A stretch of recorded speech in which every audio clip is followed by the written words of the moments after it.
Yo,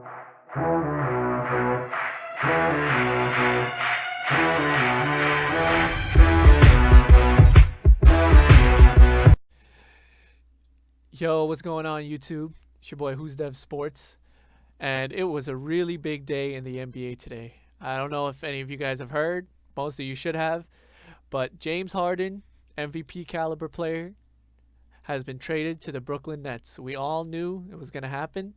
We weren't sure when, but after James Harden's comments last night, we were pretty sure it was going to be coming in the next couple days. I thought it would be couple days from now.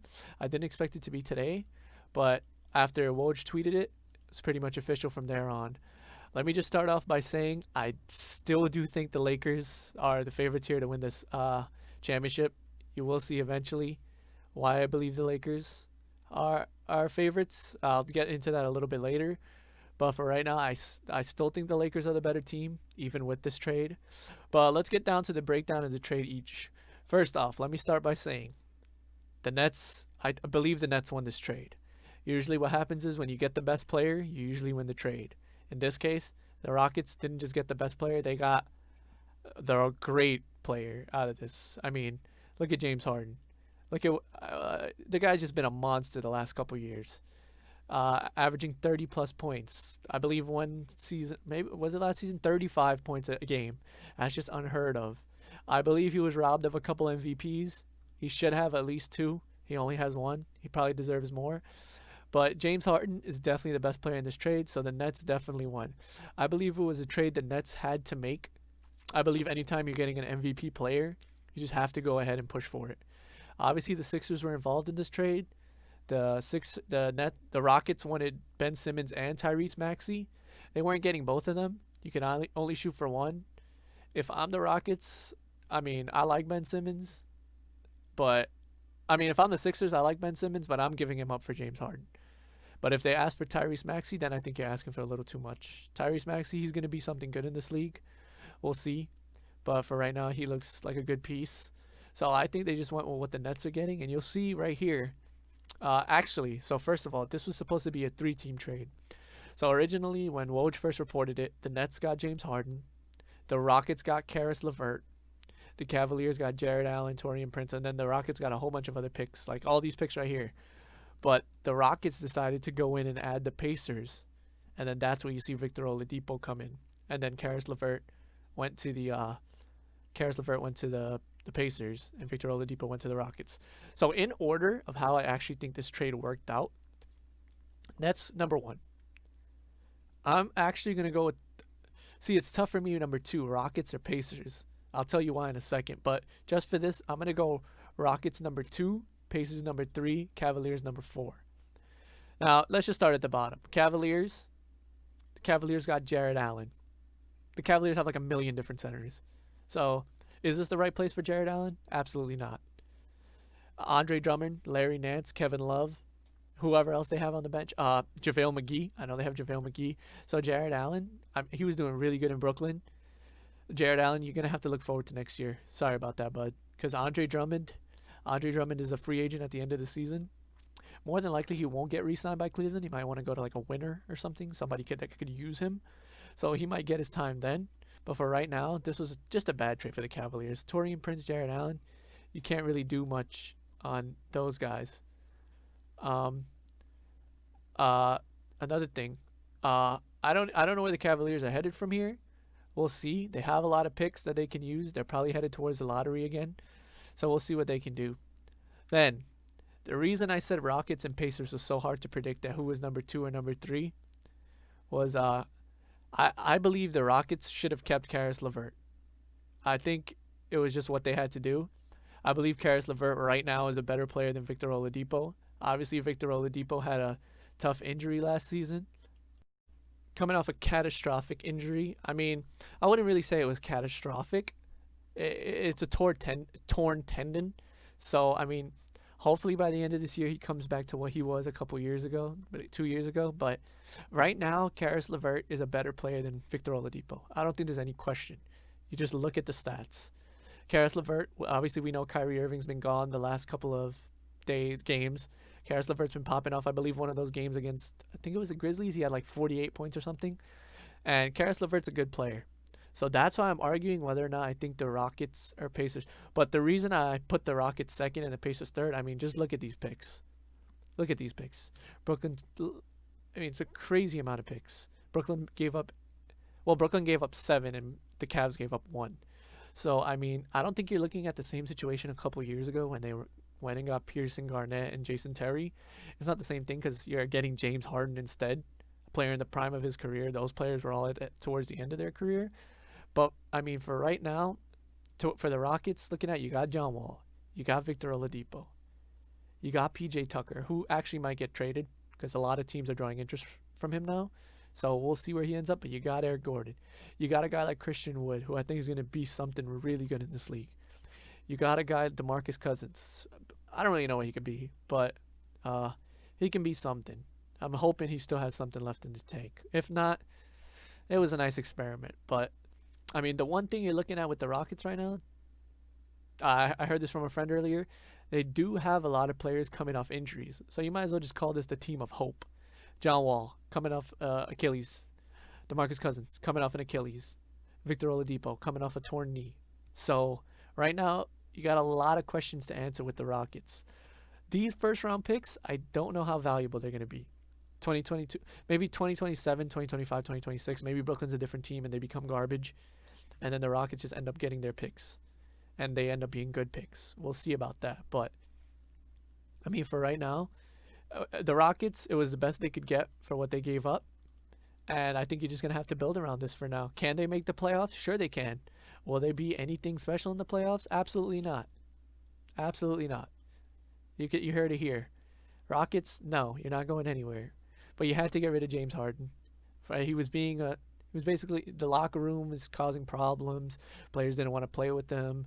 You had DeMarcus Cousins coming out saying the problem started with James Harden even before all of this, before he wanted to get, before the comments last night started, ever since the maskless thing at the strip club. So I mean that's between the Rockets and them. But for what you got, I think you're just gonna have to build around this. Now the Pacers, I really like what the Pacers got here. I really do. The Pacers, they're just that team in the East that just never seems to go away for some reason. They're just consistently good. I don't know why they fired their head coach last year, Nate McMillan. He did a good job. Obviously, Sabonis was hurt in the bubble. He had something wrong with his leg, some fasciitis or something like that. You had Oladipo last year. He wasn't back. But now I really think you have a solid team. Malcolm Brogdon, Karis LeVert, TJ Warren, when he comes back, that might be a while from now. You got Domantas Sabonis. You got Miles Turner. You got the Holiday brothers off the bench. You got Doug McDermott. The Pacers, as I said in my tier ranking video, they're that 2 to 7 range, 2 to 6 range. They're gonna get one of those seeds in my opinion. I just think they're really good. Domantas Sabonis has been special this year, really special. So we'll see where he goes from here, if he can take that next step. Karis LeVert, he could be special. He could be special. He could be an all-star. So, I mean, he has all-star potential. Malcolm Brogdon, he's been playing really well to start the season. TJ Warren, obviously, he had his run in the bubble last year. Well, the start of the season, he hasn't looked good. I would know he was on my fantasy team. I had to drop him. He's taking up injury reserve space. But hopefully, TJ Warren can be good. Miles Turner, I mean, between him and Sabonis, they got a nice talent. I don't believe Miles Turner can fully become what he is while Sabonis is there. So right now Sabonis is just shining. Maybe Miles Turner goes somewhere else. Maybe Sabonis just takes over that big man spot and becomes the dominant big man. So it's all tell. But Pacers, Pacers did a good job. I really like what the Pacers did in this trade to get themselves Karis LeVert. Now the Nets. Obviously the main focus of this trade, the reason James Harden wanted out. Obviously, beginning of the season, he gave his preferred destinations. I believe the Heat were on there, the Sixers were on there, the Trailblazers were on there, and obviously the Nets were on there. We'd heard about it for a while. Is James Harden going to go to the Nets? The question was just, who are the Nets willing to give up? Now, I will be honest with you guys. Up until the trade went out, I thought they were going to trade Kyrie for Harden. And obviously a couple other pieces, but I thought they were going to trade Kyrie for Harden. Now, They basically traded away everything in terms of depth for Harden. So your starting lineup is going to look like Kyrie, Joe Harris, James Harden, Kevin Durant, DeAndre Jordan. I think that's the best starting five in basketball. I'll just be honest with you. On paper, that is the best starting five in basketball. No team can compete with that team offensively. Defense, that's another story. But offensively, no team. I don't believe those people that say there's only one ball. They said the same thing with the Warriors, and look what happened. So we'll see where this. They will be the best team in basketball on paper. We just have to see where they go from here in terms of actually playing. The second thing, and I've had a lot of arguments about this. Where in the world is Kyrie Irving? Where is he? I don't know where. I don't know what this guy's problem is. I really don't. I mean, is he prioritizing basketball? No. I saw on one take today Stephen A. Smith said he should retire. Do I agree with that? No.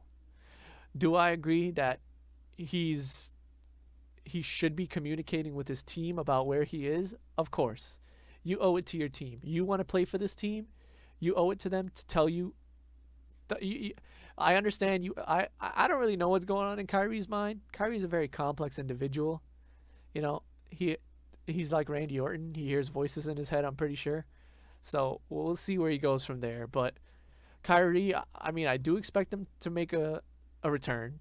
I can't give you an idea when. I don't even think Kyrie can give you an idea when. But I mean, it's just the biggest thing with this team is chemistry. I just think the personalities on this team, is the James Harden Kyrie thing gonna mesh? Those are two guys who, you know, these last couple years have been miserable beyond belief. I mean, James Harden has gotten everything he's wanted in the NBA except the championship. But in terms of teammates, he wanted to play with Dwight Howard. Didn't work out. He wanted to play with Chris Paul. Didn't work out. He wanted to play with Russell Westbrook. Didn't work out. So now he wanted to get traded. So let's see if this will work out. So if you're James Harden, you got something to prove. You want it out of Houston, let's see what you can do. If you're Kyrie Irving, first it was with LeBron. You want it out of Cleveland. Let's see what you can do. You went to Boston. Didn't work out there. Then KD recruited you to Brooklyn. Because if it wasn't for Kyrie, KD wasn't coming to Brooklyn. He said, we're in this together. So obviously first year KD was injured. Kyrie got injured. Now the second year, obviously, you know, we know what's been going on. We don't know the whereabouts of Kyrie. Nobody knows the whereabouts of Kyrie. So we'll see what happens when he decides to come back. And now you've got James Harden in there. The problem with this team, and this is why I think the Lakers are better, it's the bench. It's the bench. I'm pretty sure there's nobody on the bench that stands out to me. Jeff Green. He's all right. He's all right. Timothy Luwawu Cabarrot. He's all right. Most people don't even know how to pronounce his name. He's okay. Backup center. I don't even know who that is. I honestly have no idea. It might be Jeff Green. I believe they have Chris Chiozza or something like that. Let's actually look up. Let's see if we can get Nets bench. Let's take a look at the Nets roster as it stands right now. Do they have James Harden on here? Okay, they do. Spencer Dinwiddie, he's obviously injured. So Bruce Brown, Bruce Brown had a good game today, don't get me wrong. But you got Shamet. Shamet's okay. Tyler Johnson, but obviously I told you, this is the best starting lineup on paper. The question is, in the playoffs, are they going to tire out? Because I don't know what you're going to be getting from this bench. So you're more than likely going to have to play each one of these starters. I'm guessing even in the conference finals, 42, 43 minutes a game. Or are they going to tire out? Are they going to get rusty? James Harden has been known for not showing up late in the playoffs. So, but then you got Kyrie and KD to back you up. So, I mean, right now, the Nets won this trade. We'll see where they go from here. I still have the Lakers as favorites. I just think the Lakers, you know, LeBron, AD, Dennis Schroeder, Marc Gasol, Wesley Matthews, Montrezl Harrell, Kyle Kuzma. I mean, do I even have to say anything more? I mean, the Lakers are just a way better team. Not a way better team, but I believe the Lakers are more equal, whereas the Nets don't really have the depth. But their starting lineup is definitely better. So, I mean, we'll see where it goes from here. You guys heard my take. Leave comments, like, subscribe as always. Let me know what you guys think. Do you guys think this was a good trade for the Nets? Do you guys think this was a good trade for the Rockets for what they got? Do you guys see the Nets as the favorites to win the championship this year? So let me know in the comments. Thanks, guys, for watching, and I'll see you guys later. Thanks.